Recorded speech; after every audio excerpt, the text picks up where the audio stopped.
भारत और पाकिस्तान के तनाव के बीच दो ऐसी खबरें सामने आ रही हैं जिन्हें भारतीय मीडिया कवर नहीं कर रही है। इन दोनों खबरों में से एक खबर ऐसी है जिसे सुनकर आप अंदाजा लगा सकते हैं कि पश्चिमी देश भारत को ऐन मौके पर किस तरह धोखा दे रहे हैं। अमेरिका भी उनमें से एक है। इस समय मात्र दो ही देश भारत के साथ खुलकर खड़े हैं और ये देश कौन है, चलिए आपको सब कुछ विस्तार में बताते हैं।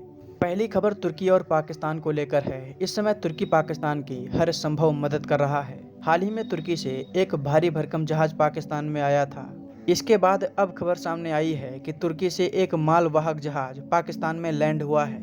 इन जहाज़ों में क्या है ये आप खुद समझ सकते हैं। पाकिस्तान और तुर्की का व्यापार महज $1 बिलियन के करीब है, इसलिए पाकिस्तान में इतनी जल्दी इतने तुर्की के जहाज़ों का आना व्यापार तो नहीं हो सकता। इसमें जरूर ड्रोन्स और गोला बारूद भरा है। इसके अलावा आप टीवी चैनल्स पर लगातार देख रहे होंगे कि पाकिस्तान हजारों ड्रोन से भारत पर लगातार हमले कर रहा है। ये ड्रोन तुर्की ही पाकिस्तान को दे रहा है। तुर्की ड्रोन के मामले में बहुत एडवांस है, जिसका फायदा अब पाकिस्तान को मिल रहा है। हालांकि भारत इन ड्रोन्स को हवा में ही नष्ट कर रहा है।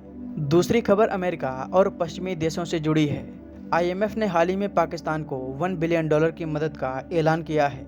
ये मदद ऐसे समय पर की गई है जब पाकिस्तान लगातार भारत पर हमले कर रहा है। पाकिस्तान को जो $1 बिलियन का IMF से पैकेज मिला है, उसे पाकिस्तान की करेंसी में काउंट करें तो ये 28,150 करोड़ रुपए हैं। इससे पाकिस्तान अब गोला बारूद खरीदेगा और कुछ दिन और भारत के सामने टिका रहेगा। पाकिस्तान को ये पैसा अमेरिका और पश्चिमी देशों के इशारे पर मिला है। अगर IMF के वोटिंग के तरीके को देखें तो ये थोड़ा अलग है। आप इस चार्ट में देख सकते हैं कि IMF में जब अमेरिका वोटिंग करता है तब उसकी वैल्यू 16.5% होती है। वहीं जापान और चीन का वोटिंग शेयर 6% है। यूरोपियन यूनियन का वोटिंग शेयर 8% है। इसलिए ये देश जिसकी तरफ वोट करते हैं, प्रस्ताव उसी के समर्थन में पास हो जाता है। ऐसा इसलिए क्योंकि जब इसमें वोटिंग की प्रक्रिया बनाई गई थी तब उस समय GDP और पॉपुलेशन को काउंट किया गया था। इसलिए IMF में वोटिंग का ये अजीबोगरीब प्रावधान है।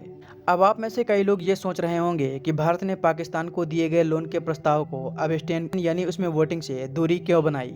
इसका जवाब ये है कि IMF में प्रस्ताव के विरोध में वोट देने का कोई प्रावधान ही नहीं है। आप या तो इसके पक्ष में वोट कर सकते हैं या फिर वोटिंग में हिस्सा लेने से मना कर सकते हैं। इसीलिए भारत ने वोटिंग में भाग लेने से मना कर दिया। वहीं अमेरिका और पश्चिमी देशों ने पाकिस्तान का इसमें साथ दिया है और भारत के पेट में छुरा भोगने का काम किया है। इस समय दो ही ऐसे देश हैं जो भारत के साथ खुलकर खड़े हैं और ये देश हैं रूस और इजराइल। रूस जहां भारत को मिलिट्री सपोर्ट का आश्वासन दे रहा है, तो वहीं इजराइल भारत के इशारे पर कुछ भी करने को तैयार है, क्योंकि भारत की तरह ही इजराइल भी आतंकवाद से पीड़ित रहा है।